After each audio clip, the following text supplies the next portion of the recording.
today. It's really good to see so many people come together to learn about this knowledge. You know, there's so many groups out there that are trying to take credit, which is ours. And I'll be discussing that a little bit later. The Claustrum oil, an immortal lesson. I noticed that some of you are probably esoterically inclined, as above, so below, and we'll kind of get into that. So I want to make note of that before we get started. Some thank yous. I'll be covering some of the same areas as Richie, of course. High Desert, I would like to thank High Desert Cryptic Masons and San Bernardino Valley Scottish Rite for co-hosting this event. When we started putting this together, we were talking about locations, and of course, John Nolan so graciously offered this facility. And what's neat is we have multiple bodies coming together to co-host an event. How great is that? And of course, we want to make this a series. We want to continue this if we have some success. I put on a few Masonic events in my time. I tell you, it's a lot of work, a little credit. I'd like to thank Richie for all his efforts. You know, a lot of sleepless nights. And of course, our primary speaker this afternoon, the reason we're really all here, is the Honorable Timothy Hogan. He'll be giving his presentation after lunch. You know, I got to tell you, it's tough to get a guy like this. He's always traveling. He's always traveling the United States and the world. And it wasn't an easy task, so it's really great that he's here. I don't know about you guys, but I'm looking forward to his new book, and I'm going to get a copy of it and get it signed. I hope you do as well this afternoon. There are a lot of people behind the scenes. I'd like to thank Richard Harlan for setting up the technical work here today. I'd also like to thank Craig Fleckwood for doing the lunch. I always look forward to his lunch that includes the special bread, cheese, and meats and so forth. It's quality, highest quality. Okay, so we're going to be talking about alchemy and immortality, but I think we need to define it. And I like to do this with my students. When we're talking about an archaic term, we need to relate it to today so it resonates. It's called the hook method. So we want to hook it to something contemporary. But let's talk about ancient alchemy first. And of course, there's several ways to look at it. There's not, and remember, when we're dealing with allegory, and Albert Pike's quite clear, when you're talking about allegory, there's several ways to look at it. There's not one right or one wrong. It's a personal journey. For me, though, alchemy is turning base metals into gold is actually a metaphor for turning one's basic life into an immortal one. And I'm going to define immortality in a moment, so don't get caught off on that term. So what were they seeking, right? When we heard terms like the Philosopher's Stone, Elixir of Life, the quest for the Holy Grail, different terms basically mean the same thing. But what is alchemy today? And this is the really cool part. This is our heritage. This is Masonic heritage. Chemistry, basically alchemy today is chemistry, modern medicine, hospital doctors, nurses, etc. That's our legacy. Their purpose is to what? To extend life. It is. To give aid and extend life. And we do that, right? This is our legacy. You ever wonder why we give to Masonic hospitals, Shriners hospitals? And of course, my favorite is the Templar Eye Foundation. We do that because that's our legacy. And we give that money freely. We don't ask for anything in return. Don't get me started on, I think hospitals, to some degree, I understand there's a profit motive. But when profit becomes the only motive, you lose sight of what masonry is. And so, if you go to a Shriners hospital, you don't pay a dime. We expect nothing in return. That's the way the esoteric sciences work. We don't do this for today. I'm not getting any money. I know my brother over here is not getting any. No one's getting paid for today. We don't do this for money. Absolutely not. The reward comes from God. And what happens with hospitals, I love those hospitals that allow what? Prayer, right? And they allow people to go through and give religious comfort. But so many times we have all these very intelligent people running hospitals, doctors, and so forth. But they leave out the God element. So when we're talking about alchemy, we're talking about immortality. They cannot be separated from the God element. Absolutely not. The ancients knew that, and we continue in our quest. So there are those hospitals that do allow the religious element. But can you imagine all these incredibly intelligent people, how far we would have progressed if we did not ignore the God element? Do not ignore God. Absolutely not. And we don't do that in the craft.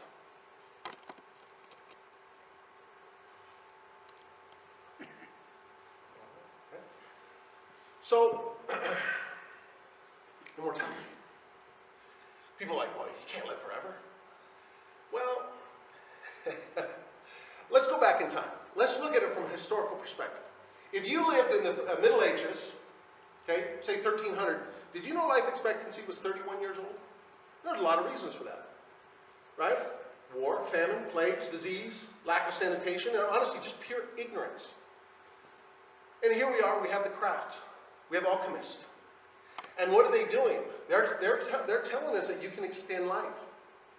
So if you're a poor villager, and your life expectancy is somewhere in the 30s, and your father tells you, or your grandfather tells you, yeah, Mr. Smith over here has been living forever. They would call him what? They would call him immortal. Even if they lived 100 or 90 years or 120. I've got a book from late 1700s. It lists over 1,000 people who lived over 100, in some cases, over 200 years. We don't talk about that. And then why don't we talk about that? Because we don't have Guinness Book of World Records around to prove what we already know in the craft. That life extension is possible. We talk about it in our degrees, and we talk about it in our literature. And we often will use the term regeneration. It is possible to extend life. That's why we give aid to hospitals. We believe in that, even though it's generally ignorant by even most Masons. So think about that. You're walking around and you see someone who's 100 years old, 120, 140, 150.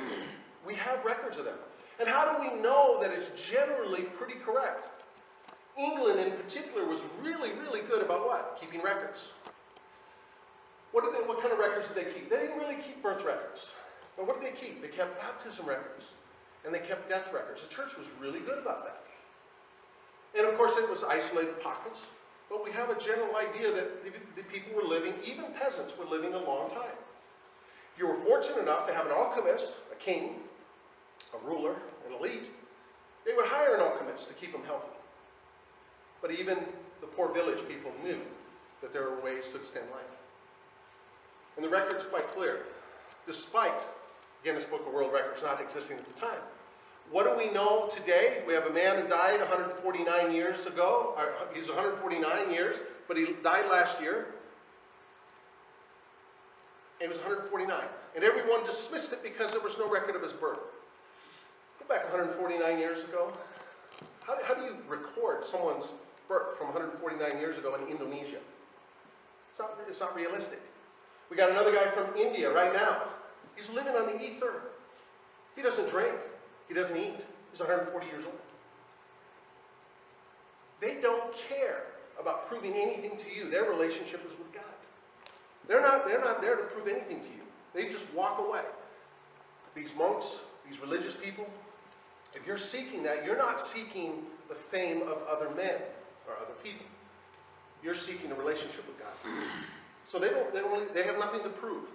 That's why there's very few records. So immortality, in essence, is life extension today. Sadly, we have New Age groups, including futurists, who are now saying that we will have people that be the first time ever to live 150 and 200 years because of technology. And I literally have to say, nonsense. We've already done it. It's in our literature. All we have to do is pick up a book once in a while. We already have the knowledge to live that long within the esoteric sciences. And yes, Freemasonry is part of the esoteric sciences. They're several. And we're part of that family. A lot of them are cousins, right? Our writings demonstrate countless accounts of men living hundreds of years, including, guess what? Saint Germain and Cagliostro. Absolutely. These are two of the most famous. But there are others. They don't seek fame. That's very important. And we learn that in the craft. If you're seeking fame, if you're seeking that higher office, You know, it's like if you ask, I want to be a 33rd degree, you don't ask. If you ask, you'll never get it. Freemasonry is quite clear. We don't teach that. And why would we? If your objective is to extend your life, you're not seeking fame. So we need to be proud of that. That's our heritage. There are other groups. There's all these groups out here. And the things I'm going to be talking about today, there are groups out there we're trying to take credit for. And I said, I've heard that before. And here I am. I'm an ardent student of Albert Pike. I'll talk about him in a moment. And he's already talking about it. From 1872, Morals and Dogma. Eliphas Levi, 1860. Or Manly P. Hall, 1929. Our people are already talking about it. So we have a wonderful problem in the world today. We have say, Japan. And they think this is a bad thing. They have 75,000 people who live 100 years old. And it's straining their Social Security system. They're worried they're going to be too many people over 100 years old. And they're actually openly talking about it. That's a problem. The United States has a little over 100,000. Yet we're like, what, 3 times the size of Japan. And this is interesting. First time in our history in the United States, life expectancy is falling since about World War II. And what are we doing? And of course, my son and I, we talk about it all the time. The establishment, right? They have a problem. We can't have people living 100 years old. What would 100 million people live 100 years? What results would that have on our economy? It would devastate it. That's why there's not a lot of people here today. There is, but there's not 1,000 people here today. So it's a wonderful problem. So 100 years, to me, is really not that big of a deal. A lot of it, you talk to most people, it's just a mindset to begin with. In the Scottish Rite, we have this wonderful thing going on. At the end of the year, we honor those brethren who have passed away. And I love that event because I get to hear about their age. 103, 96, 107. Well, so what do we know about active Freemasons? They live a long time. Those who participate live a very long time. 100 years is not uncommon in Freemasonry for an active Mason. Because they're just virtuous men. They're not even practicing what we're going to be talking about here. They're just good men. So what does Masonry teach? Okay. It teaches the great purpose of life. Let me talk about Albert Pike in a moment here. So Masonry teaches as initiates the pursuits and occupations of this life are the great purpose of life. Absolutely. We are so fortunate to have Albert Pike. I hear it all the time. I read it on the internet. I hear it on blogs. He was a man of his time. They're apologizing for him for being a white Southerner right after the Civil War as though that was a bad thing because of slavery. Without ever really studying the man. So people like to attack his statue in Washington, D.C., and they'll say things like, well, he was a Southern Confederate general and he fought for the South. Without knowing the specifics, not knowing that this man supported Indian rights. He was a general of a Cherokee, on the Cherokee Nation division. And their treaty, he did the treaty with the Cherokee, and they were only supposed to support the Cherokee Nation. They weren't supposed to go off. And of course, what are typical bureaucrats doing that during the time? They need troops, they pull them off, and they use them in a battle, which of course was a disaster. And of course, what does he do shortly after? He resigns his commission, he flees north.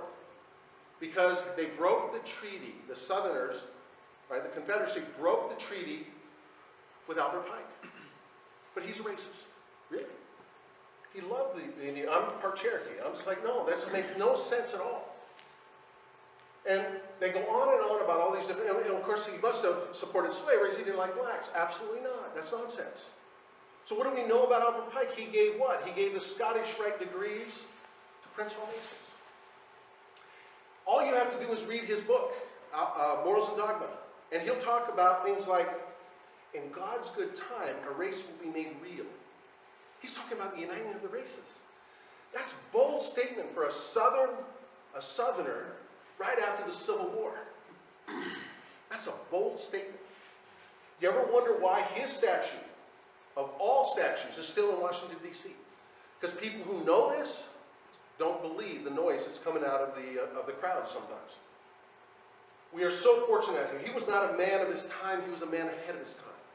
We are now catching up to his ideas, and we'll discuss that a little bit later. So think about that. The great purpose of life. That's what Masonry teaches. This will become evident as we go forward. Albert Pike again. Okay? What did he say? He talks about the scriptures are attributes of man himself. I get in these theological debates with people, or these Masonic debates with people, and when he says that Freemasonry is a religion, I said, absolutely. Pike believed it was a religion. But he also said what? We leave theology to the churches. There's other purposes for morals and dogma. There's other purposes within craft that we can still fall under the banner of religion. The esoteric doctrines. Okay, now this is important. When you start interpreting, there's a lot of things what I like to call noise. Other words in here that will distract you. So it's like a cipher. You have to pull it out. And so I'm just highlighting, I'm just reading only the points that I think are relevant. The esoteric doctrines are in alignment with the secret teachings of all schools of philosophy. Its secrets are revealed to the wise and concealed from the ignorant. The religious world interprets its scriptures. It becomes ever more apparent that the sacred books were not historical documents. They are, in reality, one personified by attributes of man himself. This by itself doesn't mean a lot, but as we go forward, this is going to be very important. And that's from Morals and Dogma. So then we're going to bring up Eliphas Levi. So, Eliphas Levi is probably most remembered. He was a Catholic esoteric. Okay? And he was a French Freemason. If anyone influenced Pike, it was him. Absolutely. We know that because Arthur de Hora rewrote his book, Morals and Dogma. Albert Pike's book, Morals and Dogma, and he referenced Eliphas Levi. He actually brought references into Morals and Dogma, and we see Eliphas Levi again and again and again. I have Arthur de Hoya's book. It's wonderful attribute to the craft. There is some debate, and I would like to mention that now. I take the position, I have no problem with him rewriting Morals and Dogma. There were a lot of Masons who were very upset because they consider Morals and Dogma sacred. How dare you? It's sort of like Roosevelt when he says, I'm going to run more than twice for president. How dare you? You think you're better than George Washington, right? Same thing. A lot of people, I don't have a problem with that. I think it was a great move because now we can actually go in there and reference what Pike was thinking about and find other Masonic authors. Eliphas Levi is one such example. You get a chance to read his book, History of Magic. It will open your eyes. It's amazing. To explain Holy Scriptures from the religious and dogmatic standpoint forms no part of our warrant. We surrender theology to the doctors of the church. Absolutely. That's where people get confused. That's why we're a religion, but we're not based on purely theology. We render to human science whatever is included in the domain of experience and reason. All right, put your thinking caps on. This is going to come as a shock to a lot of you guys. Hiram Abiff, right? Main character of Blue Lodge. Did you know Hiram Abiff and the Kundalini are symbols of the spinal cord? Yeah. Think about it. Sufficient similarity exists between the Masonic Hiram and the Kundalini of Hindu mysticism to warrant the assumption that Hiram may be considered a symbol also of the spirit fire. That's also the Kundalini, spirit fire. Moving through the sixth ventricle of the spinal column. The exact science of human regeneration is the lost key of Masonry. This is from Stanley P. Hall. Secret Teachings of All Ages. Let me read that again. Very important. The exact science of human regeneration is the lost key of Masonry. Don't use my word. I'm using his. If I said it without him, you'd think I was crazy. He said it. 33-degree Mason. Or when the spirit fire is lifted up to the 33 degrees of Scottish Rite, correct?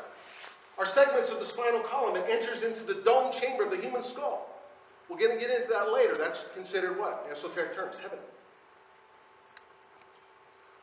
It finally passes into the pituitary body or brain, right?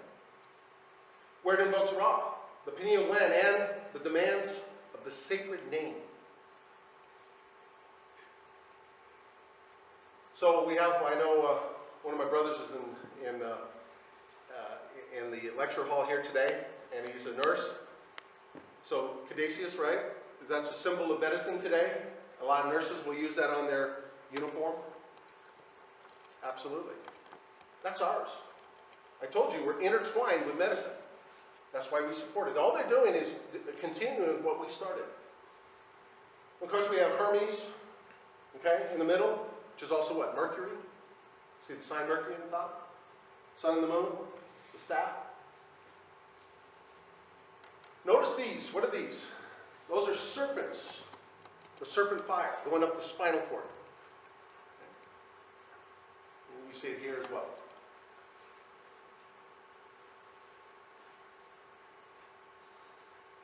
So before Manly P. Hall wrote Secret Teachings of All Ages, he wrote a small pamphlet. And basically it's called The Initiates of the Flame, 1922, page 44. And a lot of you will remember this, the serpent eating its own tail. This is the serpent crown of the ancient gods. It shows that the two paths or parts of the spirit fire have been united. This crown is the symbol of mastery, and the union takes place when the student and the life forces are lifted up to the brain, heaven. In esoteric terms, heaven. Now, sometimes we're going to get into, and remember, we leave theology to the churches. A lot of times there's parallels. We're going to be talking about Christ. We're going to be talking about these different figures. And please don't confuse theology with esoteric sciences. Sometimes it gets confusing. If you study allegory, you'll start to understand there's the base story, and then you have to start looking layers deep. And it's okay. We do that within the craft, but we don't attack religion. Absolutely not. So here are some supporting quotes. And by the way, there are more. I just took a few. So not only Hiram, okay, mystery ritual are personifications of the spirit fire in the human spinal cord. This is from Manly P. Hall, right? Secret Teachings, page 212. The trees that grow in the midst of the garden is the spirit fire. Let me just acknowledge that just a little bit. So there are several ways to look at that. There's not necessarily a right or wrong way. Please understand, there are multiple ways. That's why when a brother or someone comes up to you and says, hey, you ever thought about it this way? I go, oh, tell me more. There's more than one way to look at it. What's a tree of life? Yeah, it's the vagus nervous system that is aligned to what? The spinal cord. Okay. The knowledge of the use of the spinal fire, or spirit fire, right? Or serpent fire, is the gift of the great serpent. So the eagle is a symbol of initiation. We're going to be talking about what? We're going to talk about, we have that over here. Scottish Rite. By this is explained the inability of the unregenerated world to understand the secret order of the Rose Cross. Also reference to Scottish Rite and York Rite. Secret order of the Rose Cross. Eastern systems of metaphysics, chakras, the nerve ganglia, along the human spine, the door in heaven, point in the crown of the skull, or Golgotha, through which the spinal spirit fire passes to liberation. So, for those who are York Rite, okay, I'm not giving away anything because it's going to state it later on. I did not say it. They said it. Golgotha, right? We know what that means to us York Rite, don't we? Right? Golgotha, place of the skull. It says it later, so I'm not revealing anything. It's in our text, ladies and gentlemen. Its importance to degrees I won't discuss, but it's in our degrees. Golgotha, place of the skull. Here, base of the skull.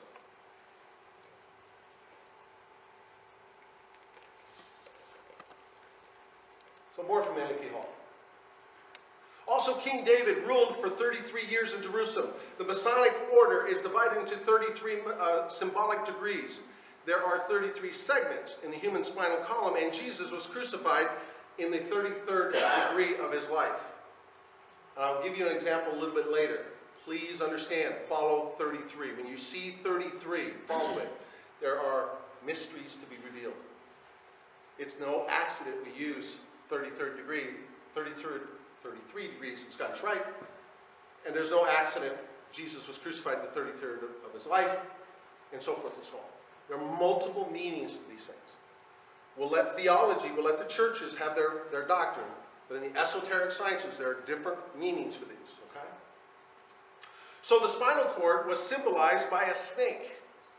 The serpent coiled upon the forehead of the Egyptian initiates represented the divine fire, which had crawled serpent-like up the tree of life.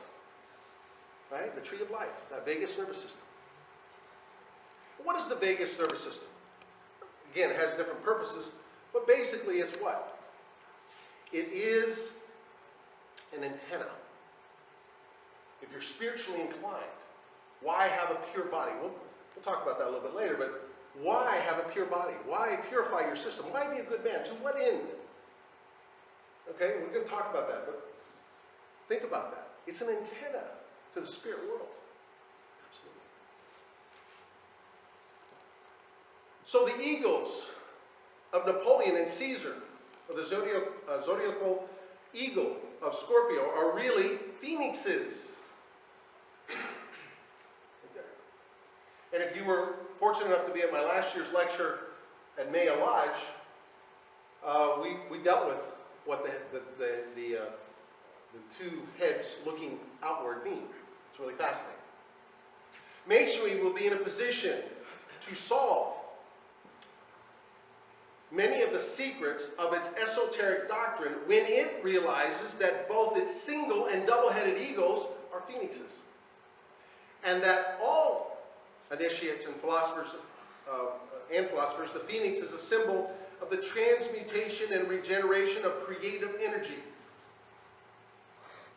Part of the screen's cut out, but commonly called the accomplishment of the great work. What is the great work? It's the same thing as magnum opus. It's immortality. It's regeneration. Absolutely. We talked about it. Again, Maliki Hall. What does Upper Pike have to say about it? I just want you guys to realize that this is Masonic doctrine. As we start going into this is where I'm setting the base for something. There is a life principle of the world, a universal agent, wherein are two natures and a double current of love and wrath. Wait a minute. He mentioned ambient fluid. This ambient fluid penetrates everything. Please remember that as we go forward. This ambient fluid. It is the body of the Holy Spirit. Well, that's not what I remember from church, but okay. This ambient fluid is the Holy Spirit. Okay. The universal agent, the serpent devouring his own tail. Fascinating when you start putting all this together. It's like a puzzle, isn't it? Of this agent, that phase of modern ignorance termed physical science talks incoherently. Please, I hear it all the time. Well, there's no proof of that. When you're dealing with esoteric science, you cannot bring modern contemporary medicine into the equation. Some of it supports what we're doing, but much of it doesn't. And much of science, what we think of today as science, is actually what? A theory. And later on, it will be disproved 10 or 20 years later. We've seen that again and again in the modern science. So science talks incoherently of these ideas. These ideas, when did they begin? And this is probably an appropriate time. When did Freemasonry begin? No, not 1717. Absolutely not.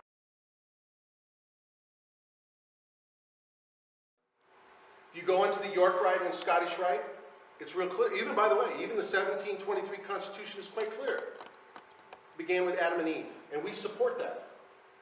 And did you know that before Hiram Abimelech, there was another ritual? It was Noah and his sons, the Noachites. We honor that in York Rite. When did we begin? Beginning of time. So these ideas here are as old as time itself. And in the upper degrees, York Rite and Scottish Rite, we support that. Blue Lodge, they have their own little, we get it, okay, that's fine. And by the way, don't get me started, Pike does not apologize for that belief. He's quite clear. And I've had to use his quote numerous times when I have a debate with people who love to bring up Blue Lodge ideas. So they talk incoherently, knowing not of it save its effects, and theology might apply to it all its pretended definitions of spirit.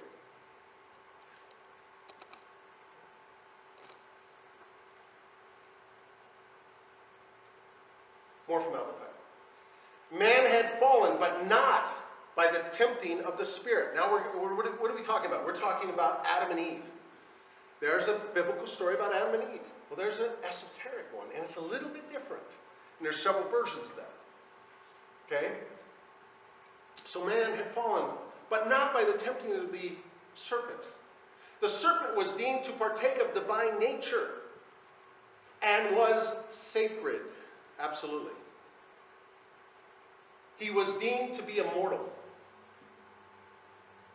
becoming young again in his old age. Serpent in a circle, holding his tail in his mouth, was an emblem of eternity. Now, this is very important. We don't have time to go through all. It would take too long. Manly P. Hall referred to the serpent 154 times in his book, The Secret Teachings of All Ages, while Albert Pike referred to it 244 times in his book, Morals and Dogma. Those are great mysteries to behold. If you're willing to study these books. Did you count them all? I did. Wow. Yeah, I was curious. Oh, the neat thing we have today, we have PDF files, so it's actually not that, it's not that hard anymore. You just put in a word and it shows you at the bottom. It wasn't that big of a deal.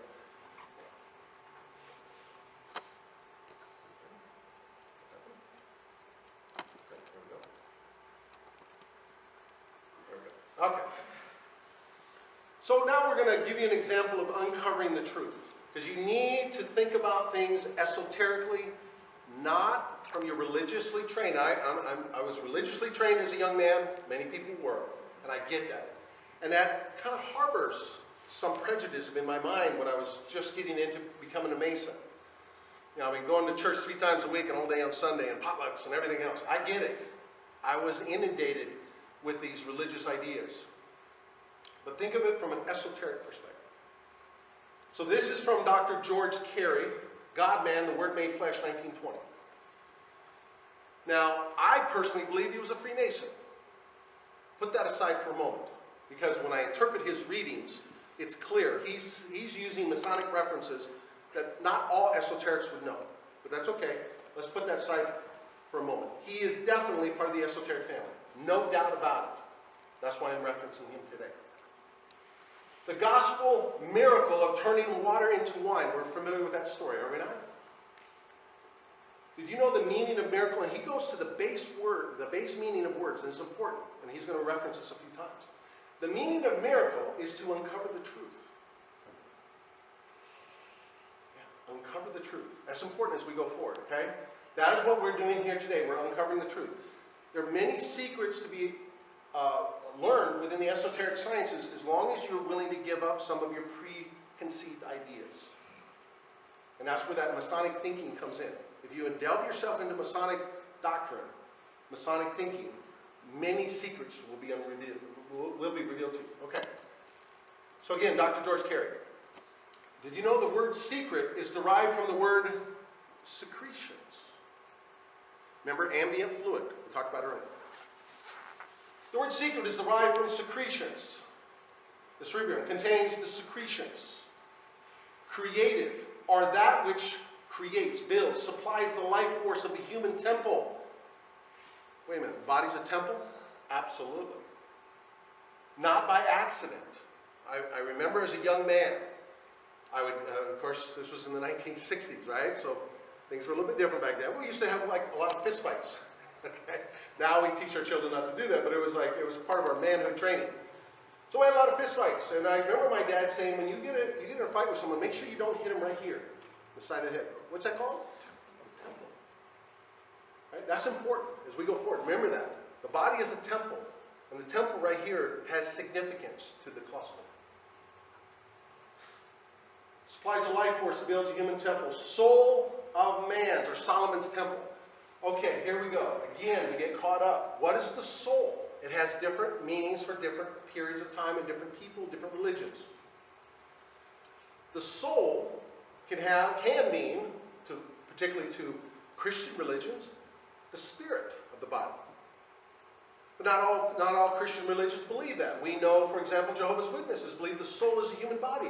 Many ancients believed that the body was the soul. When the body died, the soul died. That's why it gets confusing sometimes. So you need to know the root meaning of soul. But they're referring to it as the soul as Solomon's temple. Did you know that Solomon's temple was designed like the human body? As were many ancient temples. That has significance. So Solomon's temple.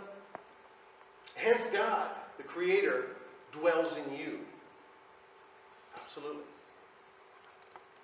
The cerebellum is his throne. Cerebellum for righteousness is answered in the cerebellum. Now this is very important as we go forward. Because even if you're practicing Kundalini, even if you understand what all this is, I go back to, and I teach Scottish Rite classes, and I ask the gentleman, to what end? Why be a good man? And this will become evident as we go forward. Why be a good man? To what end? For what purpose?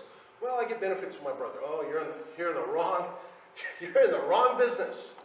There are no benefits. The benefits you get are from God.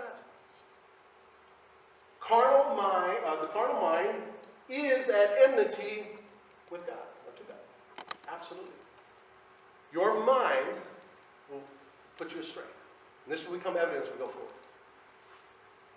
So the early Christians, especially the saints, right? The early Christians knew the scriptures were allegories based on the human body.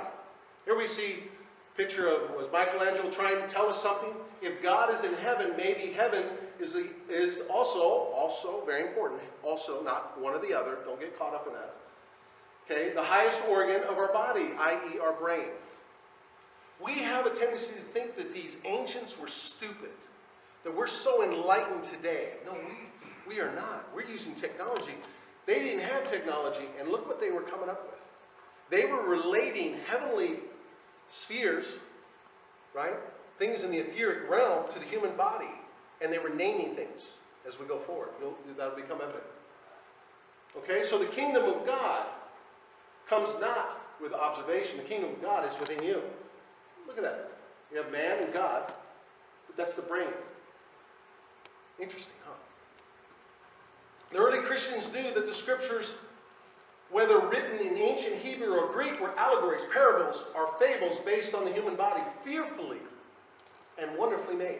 They had parallel stories. I'm not saying Jesus didn't occur. I'm not saying that at all. But they related things, they did parallels. They see the relationships to that, and they related it to the human body. Fascinating. That's from Dr. George Carey. So Christ, please, don't attack me. Not the messenger. Christ, which is the Greek name for oil. Remember ambient fluid? Now we're getting into the oil. Regenerates the body and overcomes death. Absolutely. The fluid, oil, or marrow, which flows down the spinal cord, comes from the upper brain, the Creator, our Father, the Most High. Regenerative seed, that life essence which creates the human form of corruptible flesh. Remember, your flesh is at enmity with God. In the Greek, from which the New Testament was translated, this marrow, now he's referring to what? Marrow is narrative. This ambient fluid. The Christos oil is in the marrow. Is called Christ, which is the Greek word for oil. Remember, we get anointed on our head with oil?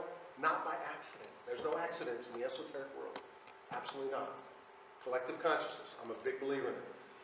When this oil is refined, transmuted, lifted up, raised, it becomes so highly vitalized that it regenerates the body and overcomes the last enemy, death. It's so vital to the human body. Let me emphasize, please do not waste it. A lot of this, I'm only giving you a superficial view. Get his book. You can download it free online. This man was genius. I'm reading his latest book on the cell salts.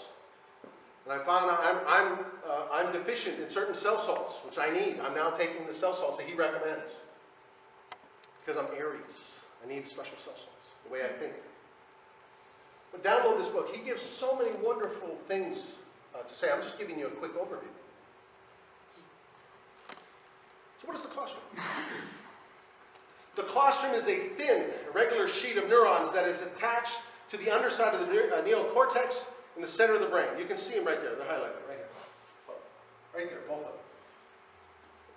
Interesting, huh? Right here, right above the ear, goes across here. So what happens when you hit somebody in the temple? Boom, they die. Research is quite clear. That is the center of consciousness. We think it's the pineal, the pituitary gland, right? Depending on who you're talking to. No, it's the claustrum. They've done research. They hooked up electrodes to it. People would be talking like this, and all of a sudden they'd turn it back on, and then start again. That is the center of consciousness, according to Dr. George Carey. And I have a tendency, I like the theory. I think it's I think this is hidden knowledge. This is part of the Kundalini we're talking about. This isn't separate. This is Kundalini. He goes into it in depth. And it creates this very small, finite oil that must be preserved throughout your life. Do not waste it. He's quite clear. That's the Christos oil. You do not waste that oil. So, we're familiar with land flowing with milk and honey, right? Scripture. So, according to the esoteric teachings, there is a sacred fluid produced in a small, thin layer of gray matter found in each cerebral hemisphere that is located just above our ears, right here, right there. And you can see it's long, so it goes right by here. These two thin layers, or nerve layers, are called claustrum. There's two of them, both sides. This fluid, when it flows down from the claustrum, separates, and part of it goes to the pineal gland, and the other part goes to the pituitary gland. And we've seen what happens to the pineal and pituitaries, right? When they get all, they become hardened and crystallized, and we've seen those on the internet. It looks nasty, right? And of course they believe that's leading to Alzheimer's and a bunch of other stuff.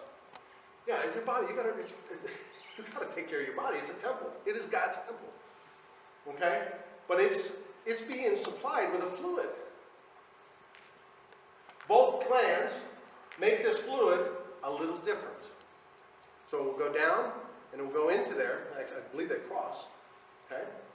Make them a little bit different. The pineal gland is the male. Okay? And it gives electrical properties, while the pituitary gland is female, and it gives magnetic properties.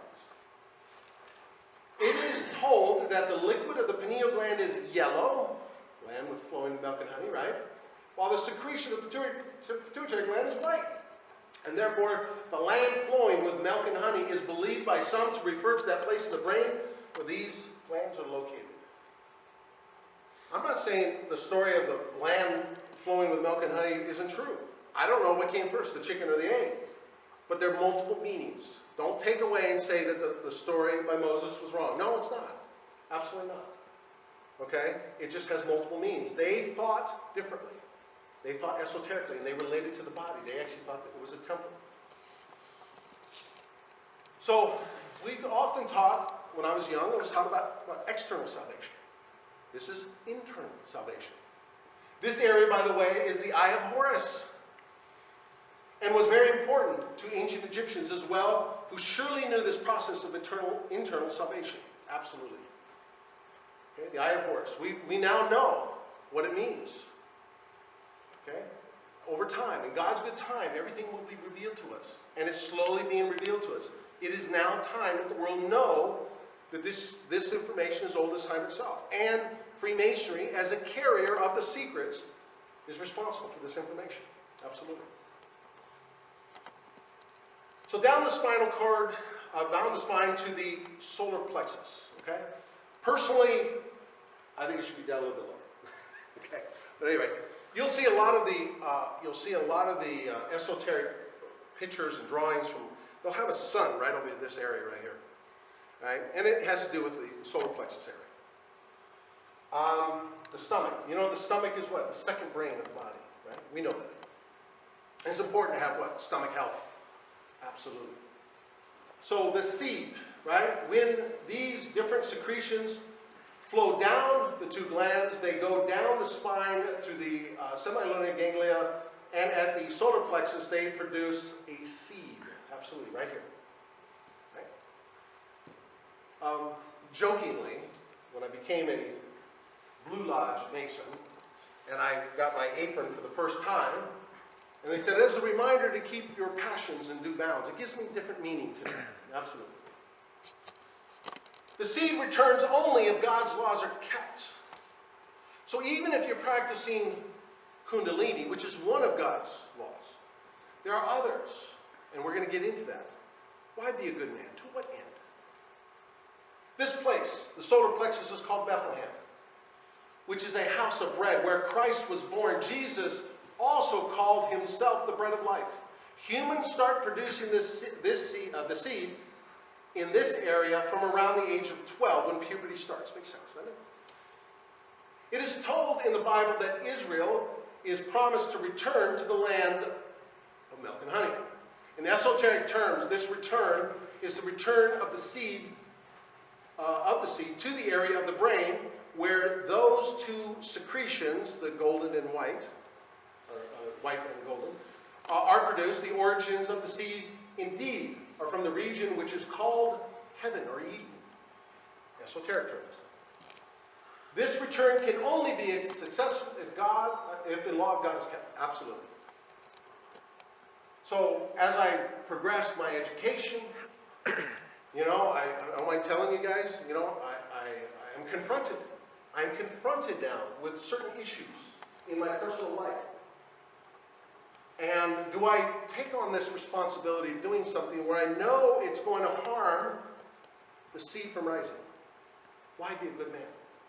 Now I have a reason, I have a purpose to keep God's laws. Not just my own fanciful, the way I think it should be interpreted. No. I want the seed to rise. I need to be a good man always now. Not just on Sunday. Not just to my Masonic brothers. To everyone I meet. So, at birth, as your cerebrospinal fluid, or Christ, the crystal soil, climbs your 33rd vertebra, Jacob's ladder, which is what? Second degree of Blue Lodge Masonry, absolutely. And meets your 12 cranial nerves, or the 12 disciples. Just an accident, nothing to see here. It ignites the pineal gland, which is your resurrection. The 12 disciples are the 12 cranial nerves. Just an accident, nothing to see here, people. So what is good for the spirit is bad for the flesh. Absolutely.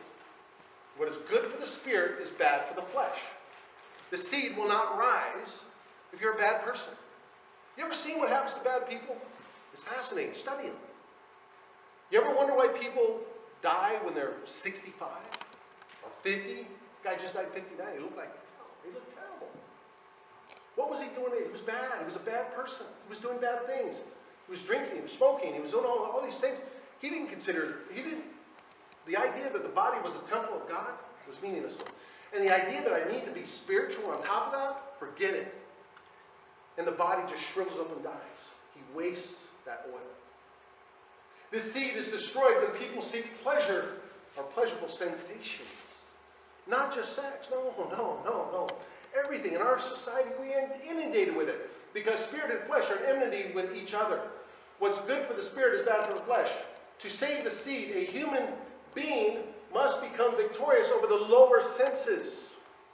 Also the stomach, right? It's here. That would be my biggest sin. I joked to my brother about this. It's gluttony. I love food. Oh my gosh, I want to eat. That's a sin. You can eat. And when that become evident towards the end, you can eat, but no, you don't need, have a piece of pie, not the whole pie. Slave to sensual pleasures. We are, all of it. Our society is inundated with it. And you have to fight that if you want to extend your life. Absolutely. According to esoteric teaching, sensual pleasures are under the law because they are under the solar plexus. They feel good for some time, but it never lasts, right? Absolutely not. And the loss that they cause is greater than most people realize. Yet those who are not slaves to sensual pleasure are under the law because they are led by the Spirit. Absolutely. Any act that's sinful slows down and prevents the automatic action of the seed. Any act. Not just sex. No. Food. Your behavior towards your brethren. Towards the common man on the street. To your co-workers. You want that seed? Why be a good man? Man, I wish someone would have told me this when I was younger. I got a young man here, right? One of the brothers brought his son. Wow. How great. Not just because because God told me to. No, they're giving you a biological reason why you need to do this. Wow, that would have made a big difference in people's life because I have a biological reason. Yet those who are not slaves to sensual pleasures are not under the law because they are led by the Spirit. Any act that's sinful slows down or prevents the automatic action of the seed, which is Christ, from going up the spine into the promised land. This seed, if not interfered with, should, when born in the solar plexus, get baptized in the spinal cord fluid, which is the river Jordan. This will become evident as we go forward. Esoteric terms like Yeshua, Jesus, right, was baptized in the river Jordan. Notice the parallels here. Fascinating. So we have, of course, we have the brain, right? We have the spinal fluid. It's important. But notice, the first picture we started with was as above, so below. Now we have life, death, rebirth, ascension. Life of Christ. The parallels are uncanny. It will start up here in the claustrum. It will go down there, and it will generally die. It's done. Most people in their whole life will not get one seed to go back home to heaven. Not one. You need to be reborn again. It's not easy. Absolutely not. Okay, now this will become more apparent as we go forward, right? Galilee, River Jordan, Dead Sea. The seed generally dies in the Dead Sea. But no accident. 33rd vertebra of the human spine. Jesus died at 33. 33 degrees with Scottish Rite Freemasonry. Just no coincidence here. Nothing to see. It's not by accident. Their 33 was there. They left it as a roadmap for us at some point in the future to find and reveal this when our society was ready, and we need it now. We need it more than ever now. What's going on in our society? With the advent of what? Right? With the advent of the internet. Right? We have huge problems. They need to know the truth. Now, I'm not going to say anyone, if they do certain behavior, I'm not going to tell them they're wrong. That's not my place. But now you have the information. And this information is ours, and it needs to be spread with the world. These oils, if not wasted, illuminates the body. Absolutely. In essence, when the seed, together with the oils in the spinal cord, are not wasted, the body restores itself and no longer wants anything evil. Absolutely. I can give you examples, but I'll tell you, maybe later on, I'll tell you a great story. Be it tobacco, alcohol, masturbation, negative behavior, or anything else that harms the body and spirit. Any behavior. These oils, if not wasted, illuminate the body. The lamp, your body's a lamp. It is the oil that gives consciousness and thus light. When it's dried up, people die. You can see when people drying up. I love seeing my brethren who are 80, 90, 100 years old. I look at them and go, man, I can see your aura. You're alive. They're not giving in. They're not going to die. No, they don't believe in death. They're good men, and I know that. And thus light.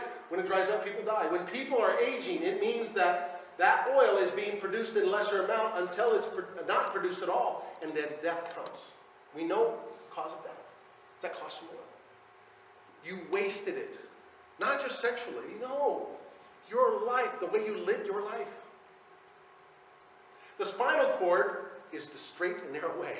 Another parallel. I love it. Okay? To the region of heaven, the brain, the process of saving the seed makes us born again. Absolutely. I love the parallels. So we referenced the earlier slide, right? Jordan empties into the Dead Sea, and the spinal fluid empties into the region known as Sodom. Remember the story of Sodom and Gomorrah, right? Absolutely. Okay, so you can see right up there, Galilee, River Jordan, Dead Sea. See the parallel? Designed after Israel. Nothing to see here. Coincidence. You ever notice our affinity with King Solomon's temple? Just it's a constant reminder. We need to know this stuff. It's right in front of us. Okay, and we live by what? Allegories, symbolism is part of the craft.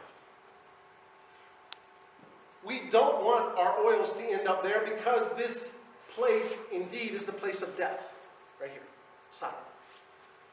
The oil is destroyed in this area when it is a slave to lust, all sorts, be it sex, overeating, alcohol, anger, greed, are similar fleshly impulses. Why be a good man? I'm giving you a reason. Extend your life. And now more than ever, I tell you, now more than ever, it's so sad. We'll talk about that a little bit later. According to the esoteric teachings, the pineal gland is connected with a nerve which crosses the spinal cord at the base of the skull. There we go. And the pituitary body also has a nerve connected with it which crosses the spinal cord at the same location. Thus, these nerves make a cross. Pure accident, nothing to see here. Yeah. These two nerves merge in the solar plexus.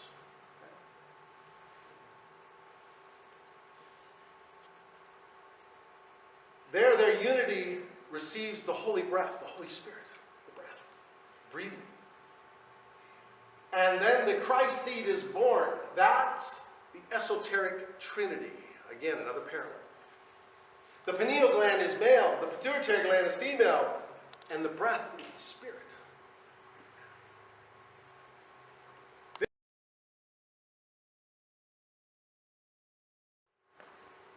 At the time of puberty. Then it forms each, this is really cool, this is going to give you a reason to save the seed, forms each 29 and a half days for the rest of one's life when the moon is in one's zodiac sign. I'm Aries, okay? The important thing is if you're not astrologically inclined, that's fine, not a big deal. Just understand that every lunar cycle you produce a seed. And you want to save it. A lot here. Like the evil that sought to slay Christ, the seed. So passions, desires, and emotions will seek to slay this seed. We must strive to save and lift up the seed no matter how much the dark forces try to destroy it. The world will tempt you at 100 million different ways. It's hard. And you have to give up certain positions of authority. You know, your quest for more money, you may have to give that up. Not always. You may have to give it up if your job is inhibiting you from raising the seed. In the craft, I had to give up a position that I enjoyed doing because it inhibits the rising of the seed. Absolutely. Because I have to do things that are counteractive, or that are counterintuitive to raising the seed.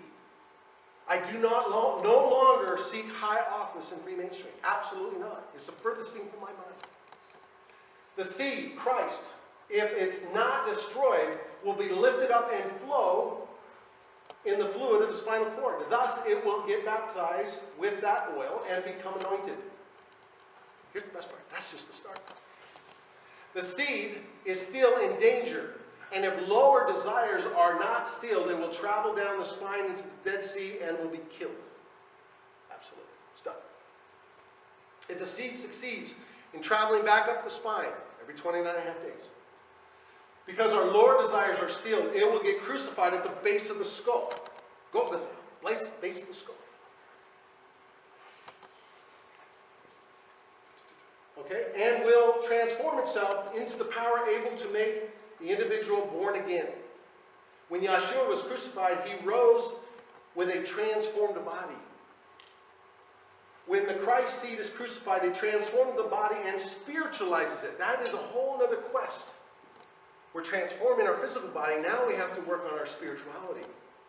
That's really cool. Making it vibrate at a higher rate. We're talking about vibrations of the human body. You ever wonder why your prayers are going unanswered? Could be you're living a life that is what? Against what we should be doing. And this all happens when only one seed is saved. Sadly, most people never save not one seed. Not one. Not one. By saving these seeds, your body will be transformed.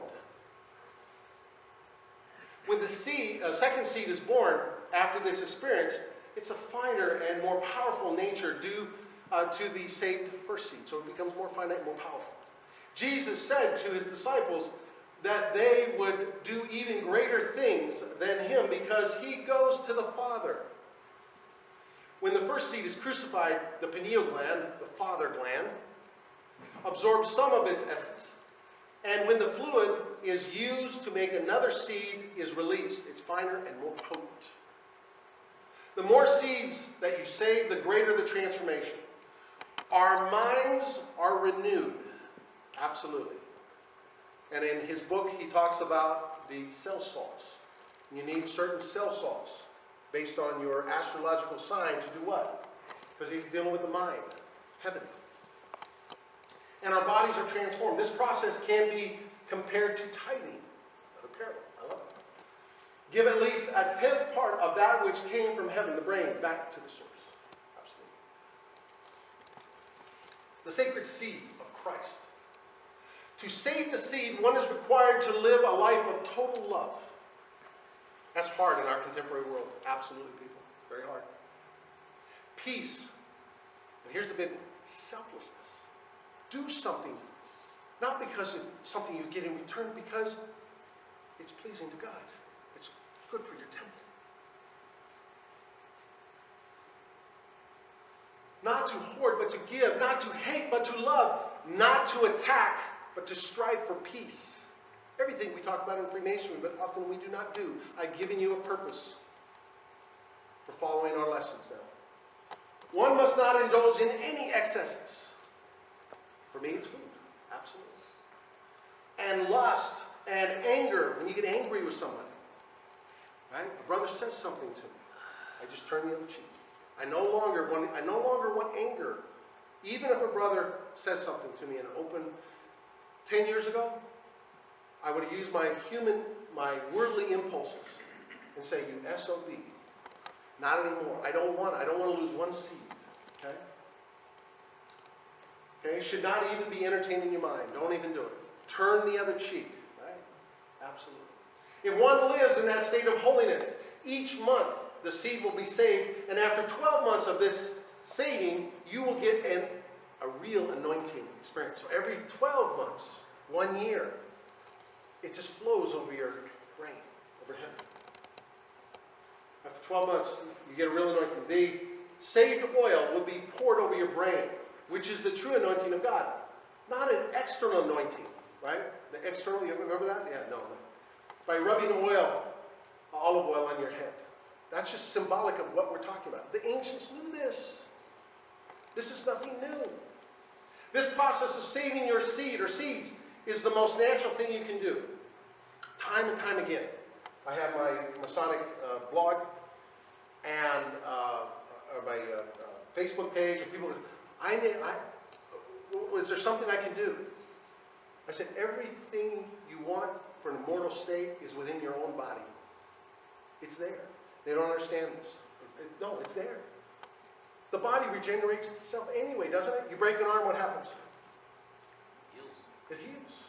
Did you know your organs regenerate? Give it a chance. It does want to regenerate, but you have to give away a lot of the stuff that the world wants you to do. Okay? So, save the oil, be poured over your brain. So this process of saving the seed is the most natural thing you can do. You simply need to be a good person and live a righteous life, and you will get the sacred seed of Christ to save and extend your life. Life extension, regeneration. However, though this process should be natural and easy, it's actually really difficult. Absolutely. Okay? Because of the fallen state of humanity, the dark forces that rule the world, which continually tempt you and me, we're constantly being tempted. But it used to be, it's displeasing God. Right? I sin, it displeases God. Wait till we get into the definition of sin. No, I sin because of a lack of knowledge, ignorance. Yeah, basically I have a purpose now for doing good things. It's me, it's my body, it's my physical flesh, and it is pleasing to God, absolutely. When the seed is close to crucifixion, you'll know it. I've read the accounts. I've heard the accounts of people who have saved the seed more than 12 months in the anointing. It's amazing. As such, it might first look like the whole world is trying to prevent you from saving that first seed. Some sacrifices might need to be done in order to save it, absolutely. So, for example, no longer associate with people who like to involve you in arguments. I like to tell them, especially the new Scottish Rite Masons, I say, why do you want to attend a meeting? Why do you want to go to Blue Lodge? You need to practice what other men are trying to practice, trying to be good men. It's hard enough in the world, right? But you go to a Scottish Rite meeting, not a bad word to say. No, not one. Okay, when I go to York Rite, not a bad word to say. I love going. Right? I get to practice these things with other men who are trying to do the same thing. Avoid those people who try to seduce you, including women. But other men, they'll try to seduce you what? Into an argument. No, I don't want to argue with you. I love it. I went somewhere, and a very intelligent person said, you know, you're a really smart person, Hank. I'd like to debate you. I said, oh, no, I don't debate. Well, why don't you want to debate? I said, because it's an enmity with God. No, I don't debate anything. I'll express myself. If we disagree, that's fine. You can have your opinion. It's an individual path. I don't debate. There's no debate. You tell me what you have to say, I'll listen. And I'll pay you respect. But I don't want to demean your character. Not at all. So, very important. So how about stop watching and listening to anything that would aid the lower desires to prevail? What are we talking about? Obviously, you probably go right to the idea of pornography. But how about just a movie? What, like Friday the 13th? Tell me what good is that going to do for your spirit? No. No. So when I get on Netflix and I'm watching Christian movies, you know, what are you going to do? Do you want to watch those things? I want to watch things with good, positive endings. Okay? So if your priority is immortality, your first step should be spirituality. Absolutely, guys. God exists. His disciples exist. Spirituality exists. Raise your vibration and open yourself up to the possibilities of a spiritual life. Absolutely, it exists. When the seed is close to crucifixion, you will know it. Your eyes might get open to see that you are not a nice person as you thought you were. Absolutely. Self-reflection. You start realizing, gee, I was kind of a jerk when I was younger. Yeah, don't get me started on my youth. Oh my gosh. How my wife put up with me, I have no idea. I reflect back and I'm going, man, I was not a nice person. I was headstrong. I was arrogant. I was Aries. I was Aries the ram. Bad. Okay? At which time you are encouraged to repent in order to continue your advancement and the acceptance of additional seeds. But what do we know about Aries? Aries, they're stubborn as hell, but once they get their mind on something, they never give up. Yeah, I'm not giving up. No, absolutely not. So now we're going to get to that point. What are you talking about? How do I do this? This is where, remember in Lodge, we talked about from east to west? Yeah, a lot of the knowledge we get in Masonry came from the east, absolutely. We acknowledge that from east to west. Alternatives. The Taoist sexual practices literally means the bedroom arts. Absolutely. Okay, so what is that about? That's about joining the energy, joining the essences, right? Good health, attain longevity or immortality. Longevity is immortality. Or spiritual advancement. They're interlinked. You cannot have life extension or immortality without spirituality. It is impossible. The esoteric sciences are quite clear. Well, I'm going to practice Kundalini. And I'll practice being a good man, but I don't want to have God involved. No, it doesn't work that way. Absolutely. I'm sorry. It's just not going to work. The ancient writers are quite clear. Any advancement they ever did, anything that came good in their life, they acknowledged God. Absolutely. To think otherwise will not end well. And if you are granted life extension, it is because God granted it to you.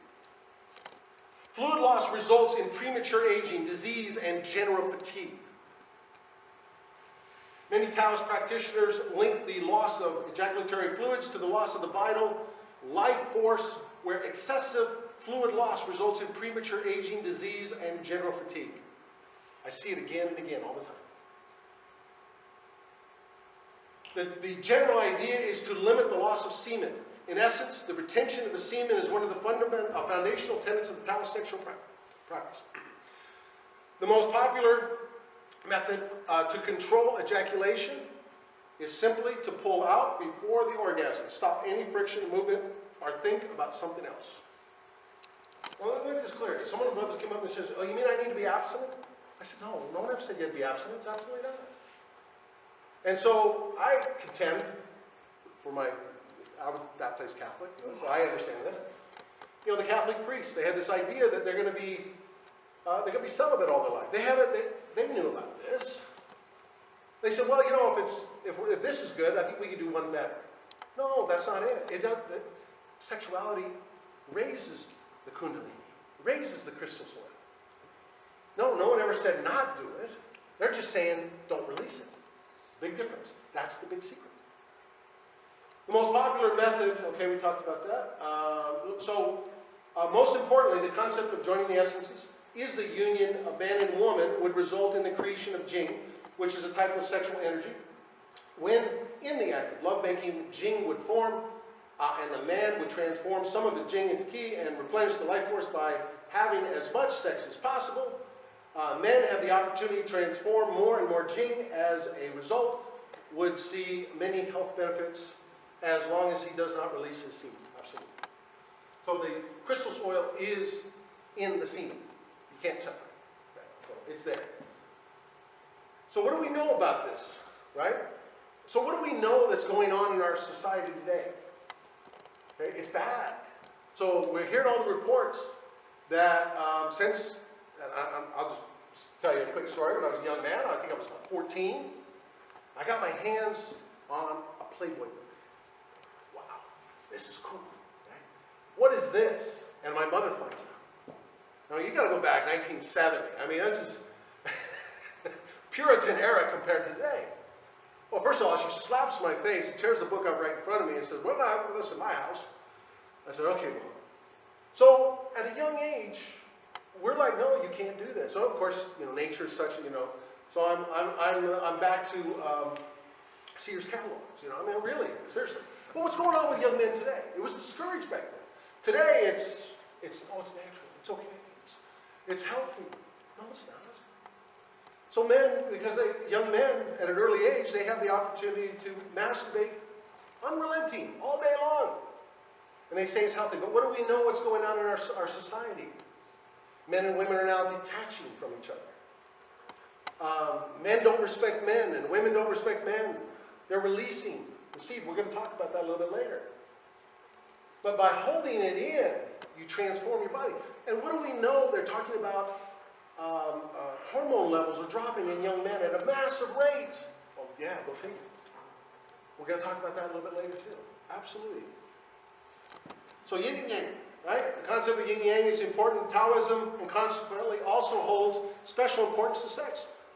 Yang usually refers to the male sex, whereas yin refers to the female sex.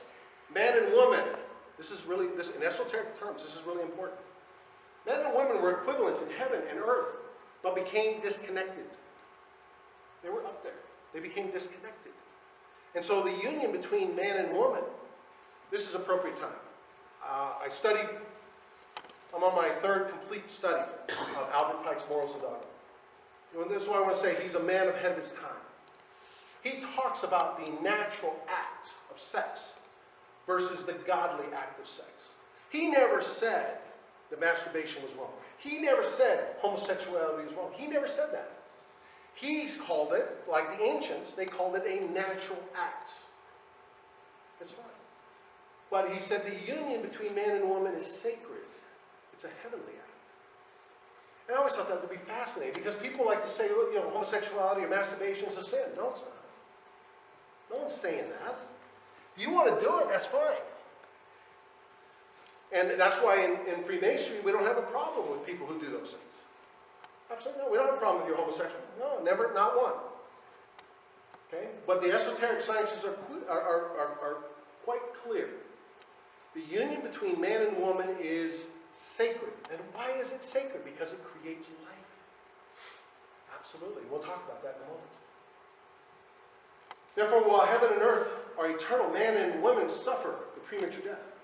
Every interaction between yin and yang has significance. Because of this significance, every position and action of lovemaking is important. Right? Absolutely. To that, Taoist texts describe a large number of special sexual positions that serve to cure and prevent disease. Okay, that's their belief, I get it. So, now this is important. According to Ji Hen, a 4th century Taoist alchemist, those seeking immortality must perfect the absolute essentials. These consist of treasuring the Jing, circulating the Qi, and consuming the great medicine. Oh, now he's an alchemist. What's the great medicine? No, it's not semen. It's an elixir. There are elixirs. We have one of the preeminent alchemists here in the United States. It's an elixir. There are elixirs available to you. Find one. And if you get it, treasure it and hold on to it and utilize it. Purify your body. The sexual arts concern the first precept, treasuring the Jing. This is partially because of treasuring the Jing involved in sending it up to the brain. In order to send the Jing into the brain, the male had to refrain from ejaculating during sex. Absolutely. According to some Taoists, if this was done, the Jing would travel up the spine and nourish the brain instead of leaving the body. Absolutely.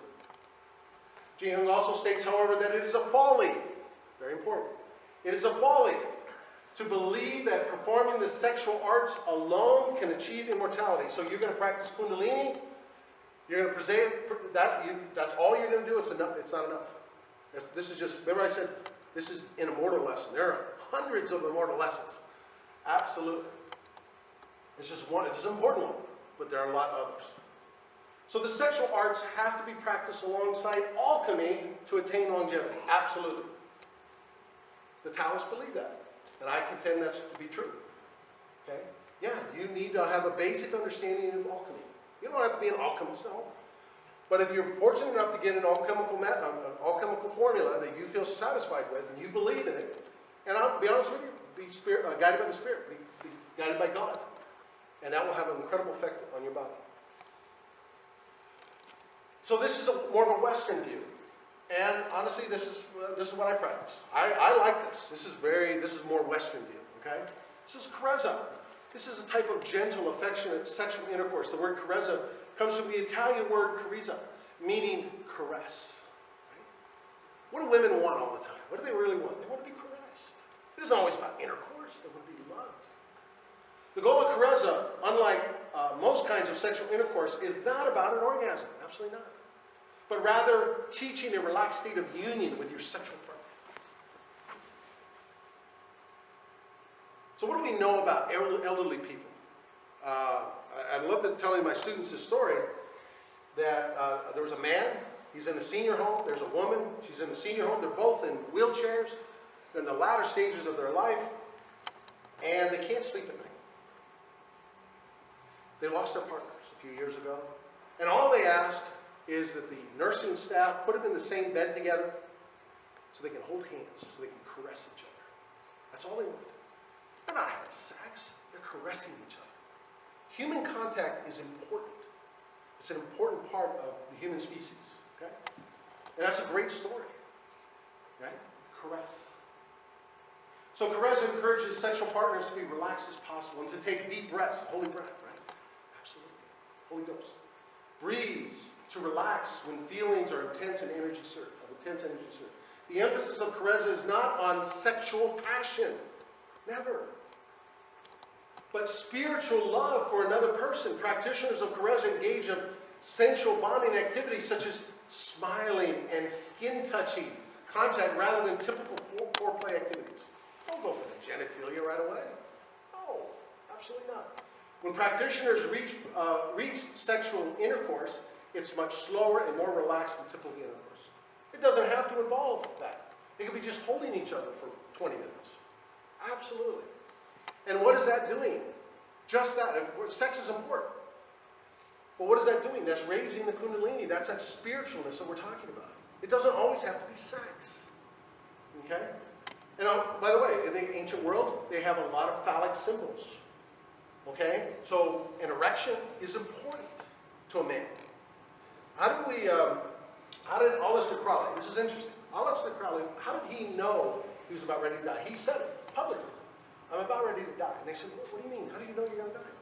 He says, I can no longer function as a man. He knew about this. Absolutely. But we know he did what? He did a lot of sex magic. He did a lot of stuff he shouldn't have been doing. He wasted it. Absolutely. So this is another movement that is like Carezza, like anything else. They're out there, and to be honest with you, we've been talking about this in the craft for a long time, and they're taking credit for it. That's fine. But they're doing it justice to young men. So it's called No Fap. It's a movement that serves those who wish to avoid pornography and masturbation.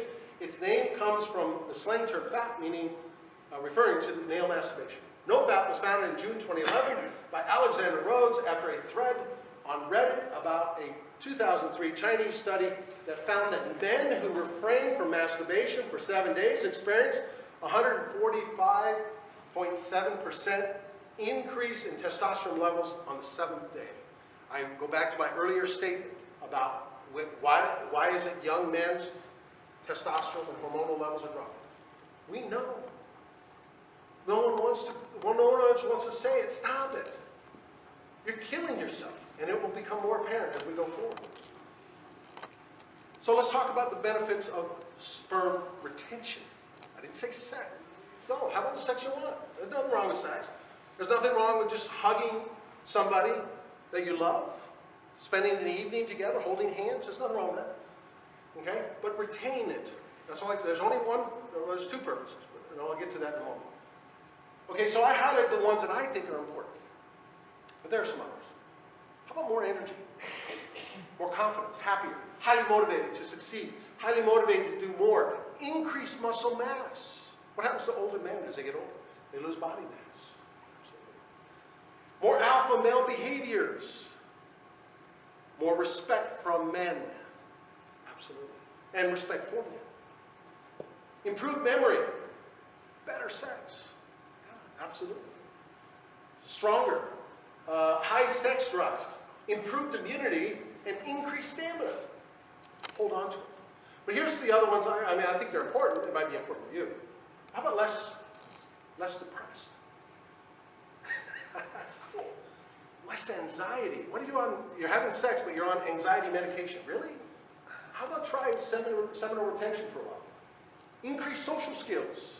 Not afraid to go out and meet people. Why are young men so shy today? Absolutely. Because they're embarrassed. Highly motivated to approach real women. Yeah. Increased fat loss. Improved workouts. Improved sporting performance. Deep voice.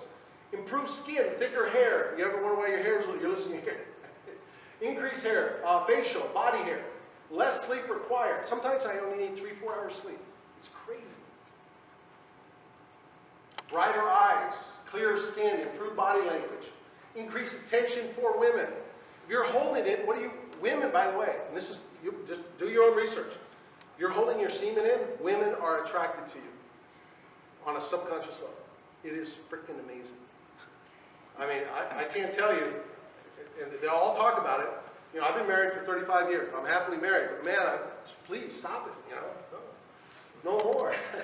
Thicker, longer penis, right? Absolutely. Aloof attitude. Aloof attitude. Let's talk about aloof attitude just for a second. When you seek an immortal life and a life extension, you're no longer what? I need it now. Hey, you know what? I'll go see that movie when there's not so many people. Hey, you know what? I'm not in such a hurry anymore. If you knew that you were going to live longer than 65 or 75, would you be a little bit more relaxed about things?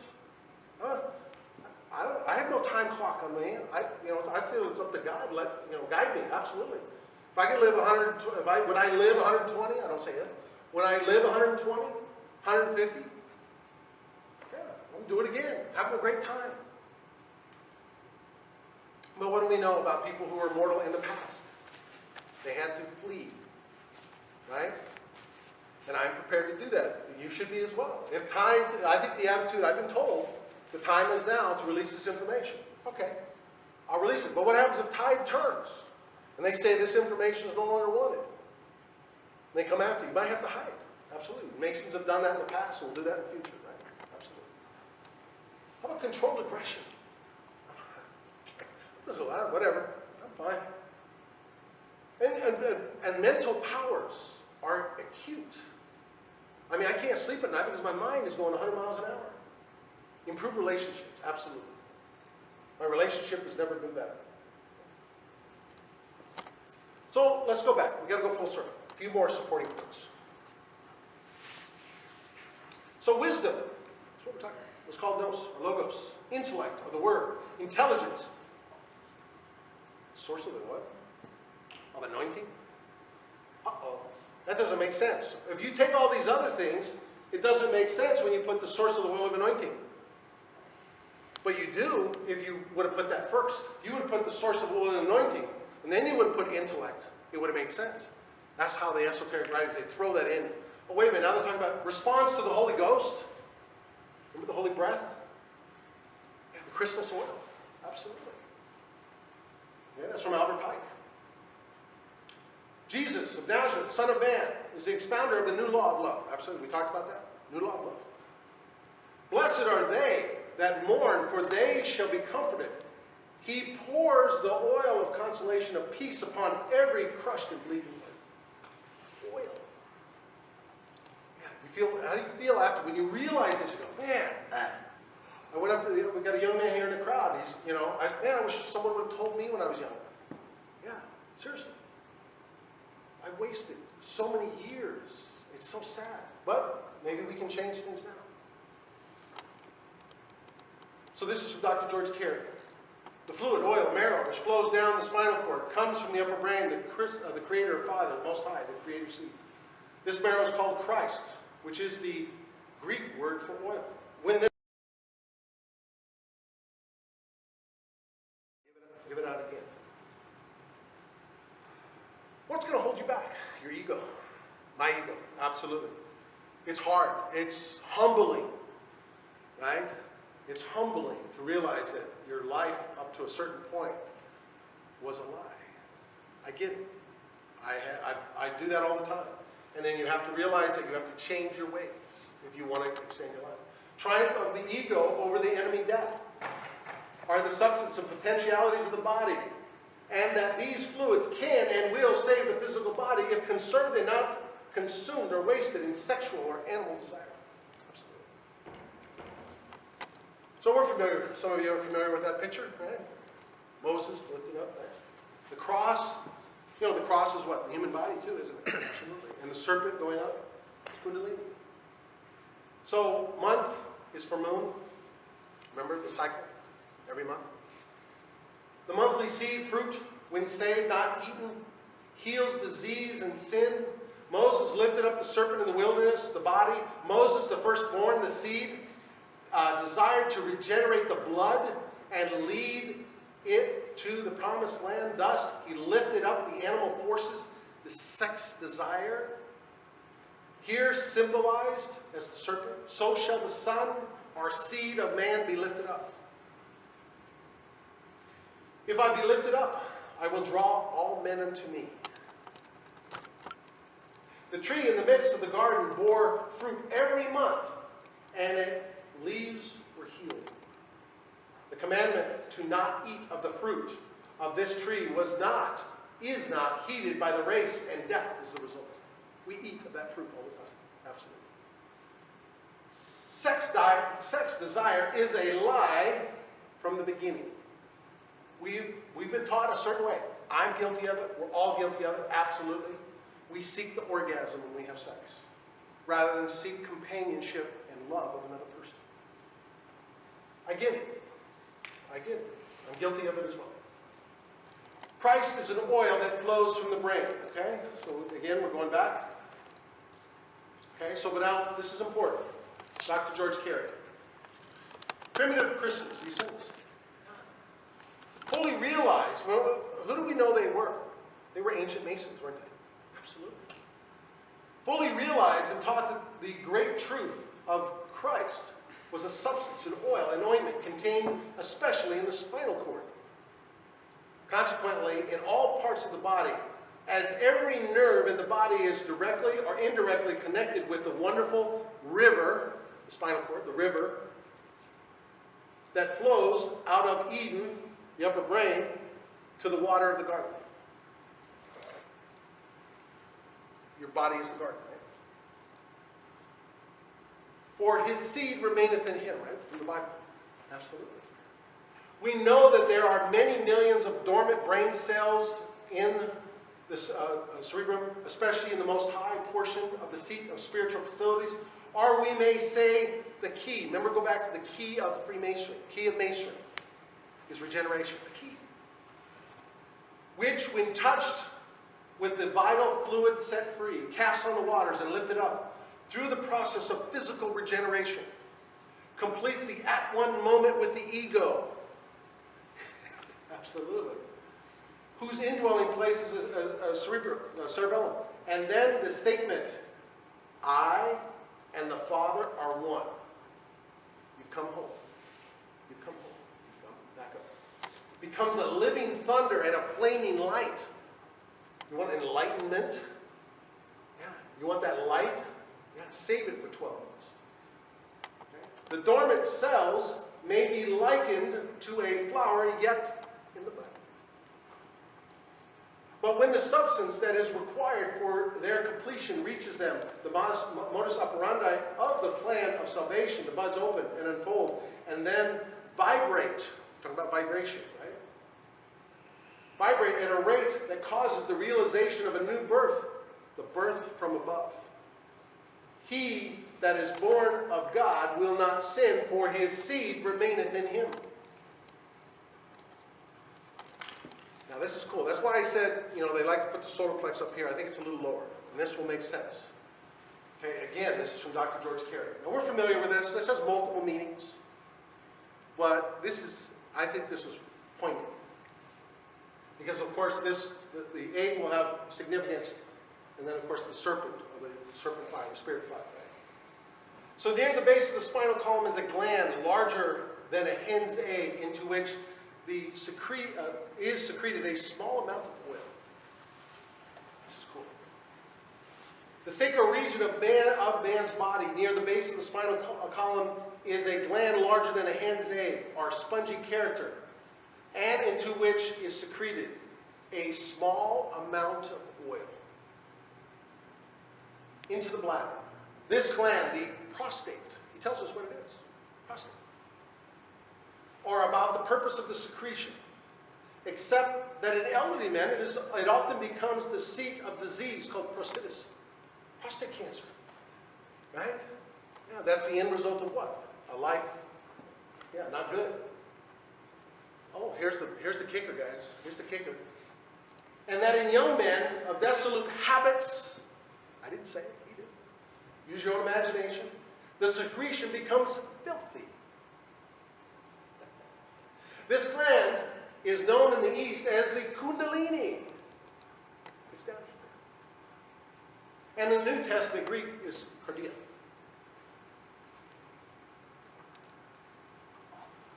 Okay, this is important. Because I was raised in the church, I get it.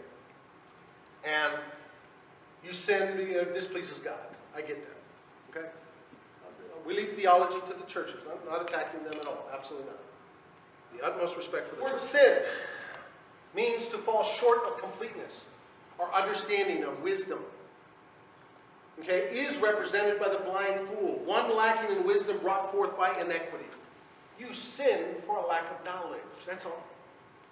That's why if someone is sinning, I'm like, okay, you're just stupid. You just don't know. Forgive them, for they do not know what they do, Father. Absolutely. That's it. It's not displeasing to not necessarily to God. Maybe it is. I don't know. But it's definitely, he's what? He's harming himself for a lack of knowledge. And what is the preeminent basis of Freemasonry? Knowledge. More knowledge. And then, and more, and more. The more knowledge you get within the craft, the higher your level of understanding is, right? Okay, so here we go. So 1 John 3:9, whosoever is born of God doth not commit sin, for his seed remaineth in him, and he cannot sin because he is born of God. Gives a different meaning now, doesn't it? Yeah, before that, it would have before this lecture, it would have a totally different meaning, wouldn't it? So here's the kicker. What is the purpose of sperm? Let's go back. Let's go back to our original statement of man and woman. Why is it godly? Why is it holy? Right?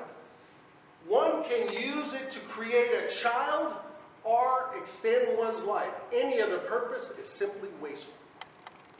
That's it. That, according to esoteric teachings, any other purpose is simply wasteful. Even if it's with your wife. Okay? Unless you, like my son, I hope you don't mind, I'm going to embarrass him here, they're trying to have a child. Nothing wrong with that. Absolutely. We talked about it. They're trying to have a child. That's a godly act. But what happens when she's pregnant? You can still have sex if you want, but stop releasing the seed. I mean, if your purpose is to have a child, it's a godly act. It's a holy act, absolutely. But to release it otherwise, all you're doing is what? Shortening your life. And that will become more apparent. There is no mystery greater than man himself. Absolutely. There is no mystery, no marvel in all the universe that is greater than man himself. Man, know thyself. Confronts us down through the ages, but only a few have paid attention. Only a few. Please remember, we love the pyramid in the craft, don't we? We love it. Right? Just remember one thing. It's very narrow at the top of that pyramid. All the powers of the universe are potentially contained in man's physical body.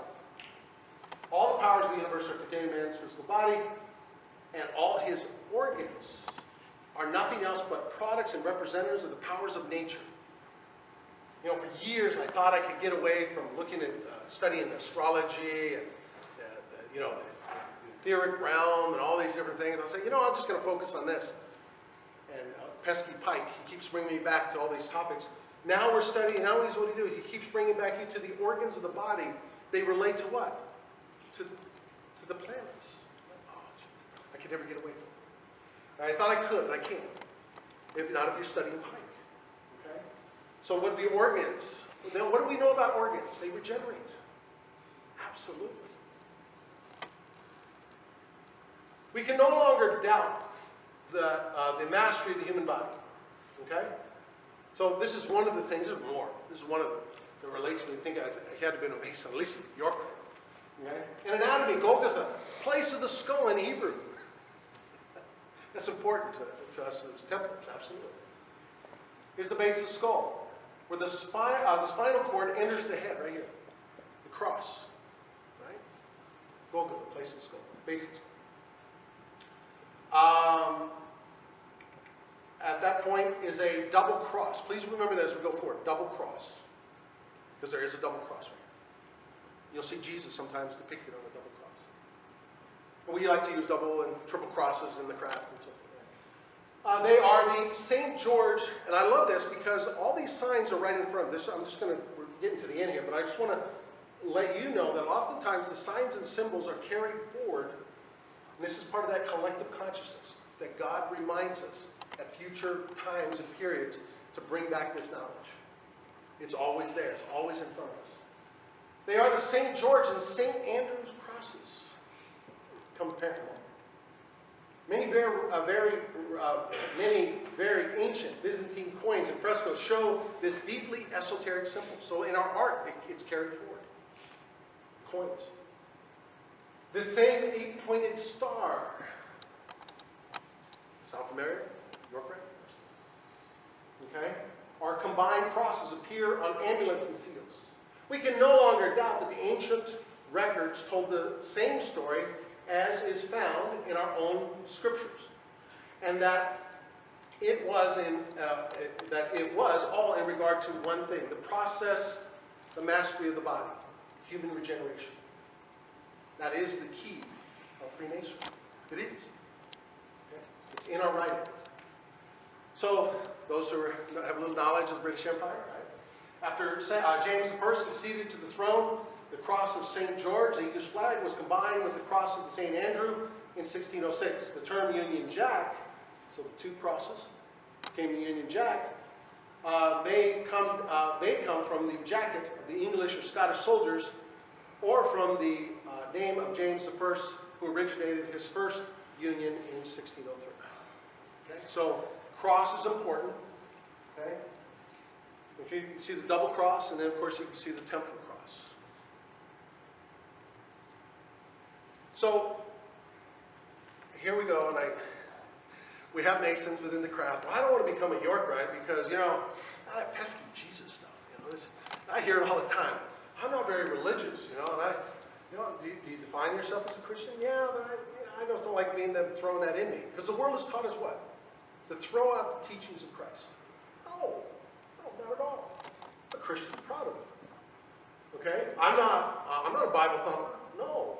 But I have a lot of Mason friends. Well, I just want to become I want to become a Scottish Rite because I don't want to do with those. I want to have to do this Christian stuff. Really? Well, you're missing the whole story, guys. Pike was quite clear.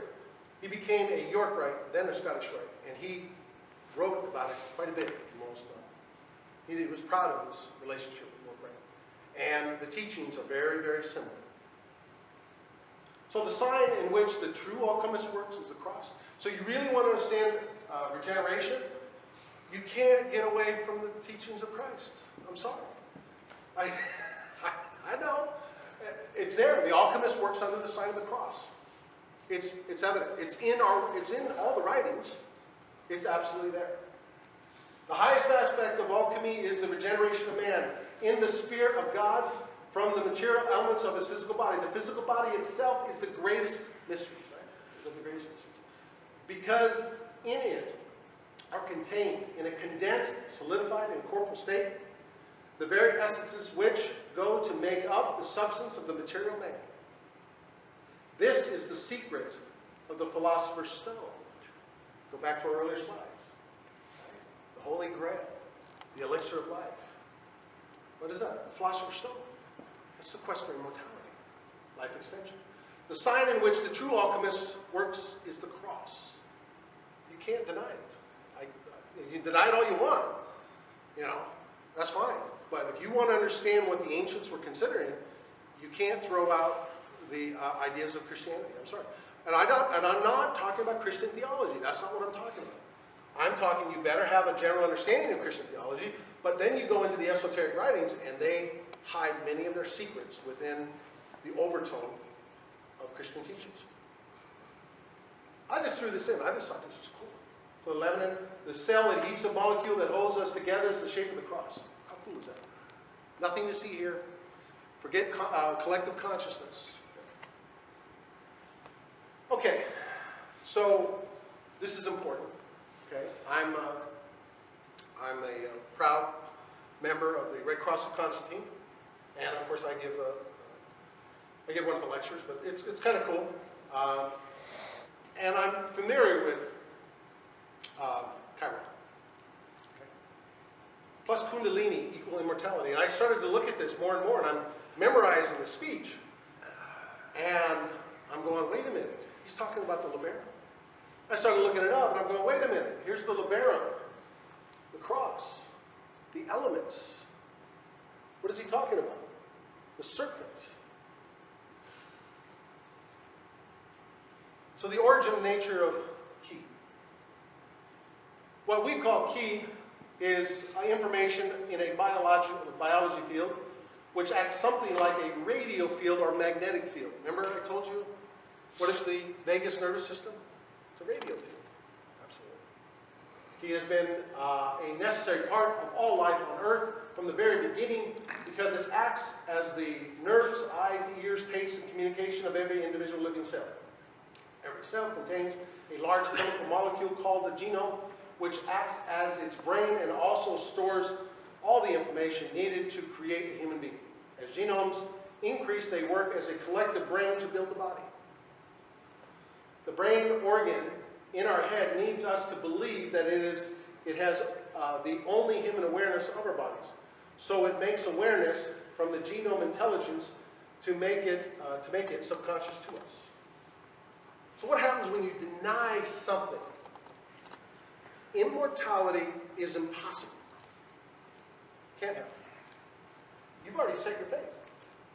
Your fate is done. You will. I mean, you're just. I'll be happy if I live 80 years. Okay. When the guy from Indonesia was 148, he said, "You know what? I have no reason to live. I'm ready to die." He died within a year. What are you're telling your body? You're telling your genes, right? Let's go back. Gee, Cairo.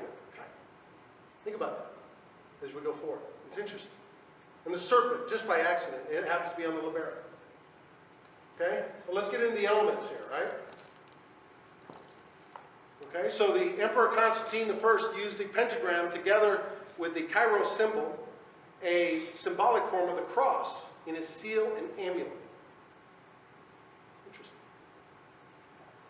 Notice the serpent fire going up. This will all become evident as we go forward. Of course, the 33rd degree of Scottish Rite. Nothing to see here. Again, there's some confusion, particularly when I talk to my brethren. They'll talk about different elements. Just remember the last 9, they have a tendency to fuse together, especially as you get older. Well, there's not 33. Okay, got it. Not everyone does have 33. Some have 34. Some people have a tail. But generally speaking, 33 is considered the norm. Some people have 32 and 31, absolutely. But 33 is considered optimal. Now, going back to what I said earlier, I'm just going to give you a little clue how the esoteric sciences work. I want to encourage your own study, your own allegorical analysis, and share them with your brethren. We're mandated to do that. If you have knowledge, you're required to share it with the world. Okay? Some things you probably shouldn't. Last year I had a closed meeting with just brethren, but this knowledge is open to the world. So, because his book is out there. So here's clues from Albert Pike. Now remember, go back with De Hoya. He redid Albert Pike's book, Morals and Dogma. It's a great piece of work. It's absolutely wonderful. I have a copy. I use it all the time, especially for referencing. Wonderful. But why did the other brethren upset with Albert Pike? Because there are clues within his writing. He left us clues, absolutely. Lower left-hand corner. On the page is the number, I told you, pay attention when you see 33. No reason for that 33 to be there, except it's a clue. Page 501, when broken down, 5 plus 1, plus 0 plus 1 equals 6. When divided by 2 sets of numbers gives us 33. 2 sets of 3 are 33. So 501 by itself doesn't mean much, but it goes to 6. Divided by 2, 33. So both clue and 1 refer to the esoteric use of 33, like 33 vertebrae of the spinal cord. The pyramids on the 33rd parallel, Jesus lived 33 years, etc. In short, when you see the number 33, look closer for important clues. And I spent a couple weeks on this page. I couldn't figure it out, and it hit me. Clue number 3. The words in the second sentence are written, quote, "The sun, our moon, is seized by a huge serpent." By itself, you're like, what? What does that mean? It doesn't mean anything. The sun and the moon has different meanings, doesn't it? The sun and moon are Masonic symbols, right? Blue Lodge, male and female in particular. Okay, also colors. One is white, and the other one is gold. Remember? Land flowing with milk and honey. Dr. George Carey refers to the moon as the sun. The sun has the milk and honey, which is secreted from the brain and travels down the spinal cord, our serpent. Yeah, God, that's not enough. I need more confirmation. I've already got 3 here, but I need more. I got one more. So number 4, the title of the chapter reads, "Night of the Brazen Serpent." Just a coincidence, nothing to see here. Break it down, an obvious reference to conquering night. The serpent, Kundalini, right? So you're going to what? You're going to conquer the Kundalini without shame or hesitation. Brazen. That's my interpretation. You come up with your own. That's how the esoteric sciences work. It's an individual journey. That's what so basically, you're going to conquer Kundalini without any more shame or hesitation. Okay, now, we've got a little fun. All right, this is kind of cool. Now, you got to go back to the 1960s, in the pop culture. There was a song, and it was Le Petit Matin. Okay, it's called The Little Death. So, our Little Death, they called as they call the orgasm stems from the previous belief that each orgasm removed the life force from people rather than reinvigorating energy. So what are we talking about? This is French. The French, this is part of their culture. And they have it in a very popular song.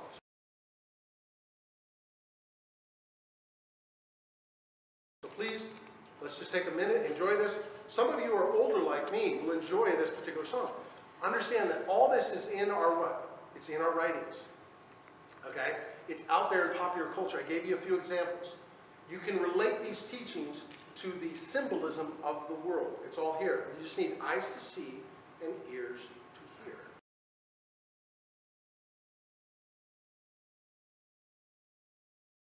The topic we're actually talking about today. And you have to have been there in 1969. It was on the radio all the time. I thought, here I'm a young man, 8 years old or so, and they're playing this song, and I'm like, oh, what's going on? But what is it doing? Okay, and they're talking about, basically it's a French song talking about the little death. Every time you have an orgasm, you experience a little death. It's right in front of us. This is part of their culture. Now this is interesting, and I didn't know this, and I looked it up. It's true. So what happens to, and this is, again, we'll go back to the phallic system of many of the ancient cultures. How important was the idea of an erection for a man? It was very important. What happens when you die? Most men get an erection. It's fascinating.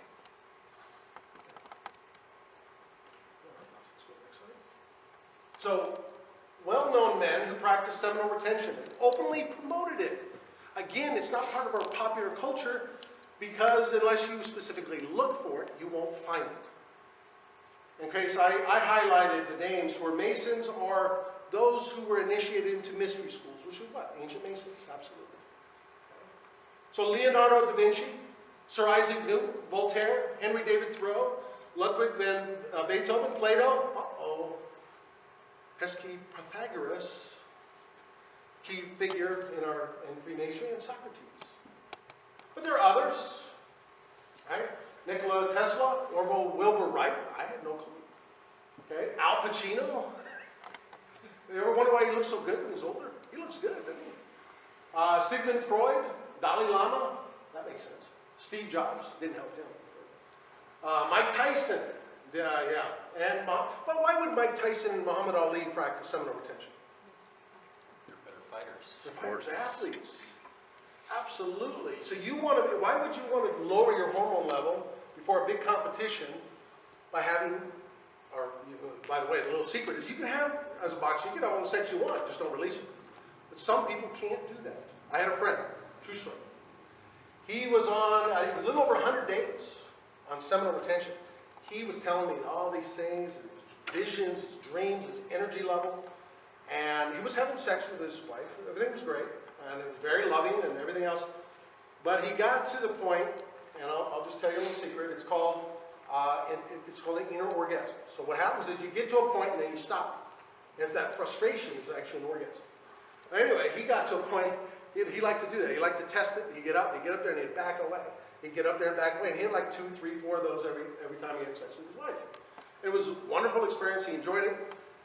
But he says he can never do that again. I said, why? He says he got up to that point and she took control. and he couldn't back out. And he released it and he felt about an inch big all day. I mean, he felt really bad. He's like, oh man, I blew it. I got to start all over again. So again, if you get to that point, the spirituality is important to you. So he had to start all over again, and he's starting to build it up again. But he was looking forward to that yearly, the secretion of the year. And he had already gone past 3 months, and he was all excited about it. We talked about it every month or so. And it's great when you have friends on YouTube. You'd be surprised how many people you actually do this. And Masons or non-Masons, it's amazing. They just won't come out and publicly talk about it. It's time to say it's nonsense. There's no shame in it, absolutely not. But look, not everyone can stop. And other people, you know, they basically get up to a point and they just can't stop. It's an addiction, right? It is not an easy task to get up and stop. So I found this from Esoteric Volume 2, July 1888, page 21. I love this, that's why I included it. If a person wants youth and vigor, it is necessary to think youthful thoughts. Use nature's gymnastics, that you may keep in harmonious development with all the muscles and prevent the drawing the body out of shape. So I'll tell you a couple things I'm doing for my nature's gymnastics, right? Of course I do the walk. You know, I really don't like to lift weights anymore. It's not my thing because I lifted too much when I was young. But I like to, my wife and I, we'll go out and throw frisbee. And it was funny, I was at a park and there was a frisbee there and it was my grandchild's birthday party and I was throwing the frisbee and I felt like, because I was like, I think it was 14 when I played it last. So my big thing now is, sweetheart, let's go to the park and play frisbee. Right? And it's out there for an hour, just flipping it back and forth. And that's God's gymnastics. That's what we're talking about. Right? Nature's gymnastics. So we're doing that, and occasionally I'll pick up a basketball. It's terrible. It's ugly when I play basketball. But I do that not for how good I am, because it's just natural movement. You want to walk. You want to stay active. You do not want to sit in your recliner chair. That's basically what they're saying. Find something that you enjoy doing that is not just, walking is just straight all the time. But if you start doing lateral movements, it's like being a child again. It's enlightening, it's fun. So the body out of shape. And above all, by the aid of the educated will, conquer the deception of the sex function. It is a deception. That's basically what the Kundalini, it's in our literature, but people don't know what it means. It's the deception. And stop its monopoly of waste of life. Absolutely. At the same time, taking proper care not to eat too much. And very important, because we hear this a lot, small diets, right? Or too little. People starving themselves to death. Now that's not it either. And especially wanting extra stimulations in food, drinks, and of course narcotics, right? Absolutely, stay away from this. This alone, if carefully carried out, would probably add to the ordinary length of man's life a few hundred years. This is what they're talking about, 19th century. Isn't that cool? According to the amount of mental, absolutely, and spiritual unfoldment of the person. You can't have one without the other. The God element. You can't have them. So we're at the conclusion. So his book is named The Word Made Flesh. And what do we refer to that, right? We refer to Jesus, right? What is the Christos oil? The Word Made Flesh. Right? So there is one cause of old age, and one only. The wasting of the life force. The gray matter of the brain. The seed. And of course the Word of God. Which, if saved, results in the Word made flesh. You. Are we not made in God's image? Absolutely. I don't know about you, but I didn't. And I love telling my students who are taught about evolution. They're still taught evolution today, yet it's been totally disproven. Think about that. Evolution has been disproven. DNA proved that I did not come from a monkey or a fish. We don't know where we came. I prefer, well, it doesn't matter if it can be proven or not. Empirical proof. I'm what, in God's image? I would rather have that mystery than knowing that I came from a monkey or an ape or whatever. I don't know. So I think in spiritual realms, we don't really know where man came from. We didn't evolve out of the rivers and lakes and the sea, no. Or the branches of trees, apes hanging from trees. No, DNA has proven that's not possible. And then you really get into DNA. You get in DNA a little bit more. What do you find out? Okay, how about blood types? We're finding out different things about O negative, right? Yeah, I'm an O negative. What do we know about O negative people? Yeah, they're the universal donor. They can't explain it. Yeah, they call it the God gene. They're very spiritual people. Absolutely. So, last but not least, My goal is the next couple years is to get more into Kundalini and the etheric body. So when I'm reading Albert Pike and I'm reading Manly P. Hall, they're talking about the etheric body. They're talking about a second spinal cord. They're talking all these different things. I'm like, what is a second spinal cord? What is this all about? And I will readily admit, I'm a novice, and I'm starting to understand that. So in a year or two from now, my next will be about raising the vibration. Why? To what end? Why be a good man? Why do you want to have a pure body, a pure spirit? Because you want to communicate with the etheric realm. Okay? And you have an etheric body. And as you elevate your spiritualness, your cleanliness, your body's vibration rate raises, and your etheric body, which is a double of your own, your second spinal cord, your second body. That's the one that communicates with the spiritual realm. This is an esoteric writings. You know, if you want to learn more about it, look up in particular Theosophy, one of the esoteric stuff, one of our sister branches, right? They're out there. They have some great stuff on that. But we talk about in our own, and just so you know, when you think of etheric body, we talk etheric realm, what are you talking about? So I've heard the lecture, Ode to the Skull, in York Wright, I don't know how many times over the years, but it wasn't until I read it in Pike and then Manly P. Hall. Then I go to a practice this last year, and I'm sitting there, and my brother's giving me the Ode to the Skull lecture, and for the first time, I hear the etheric body.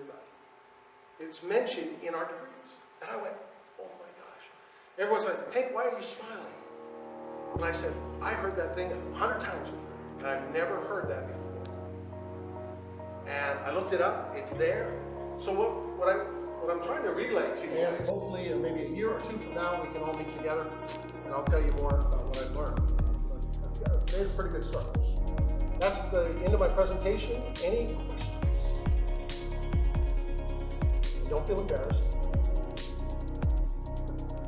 No questions?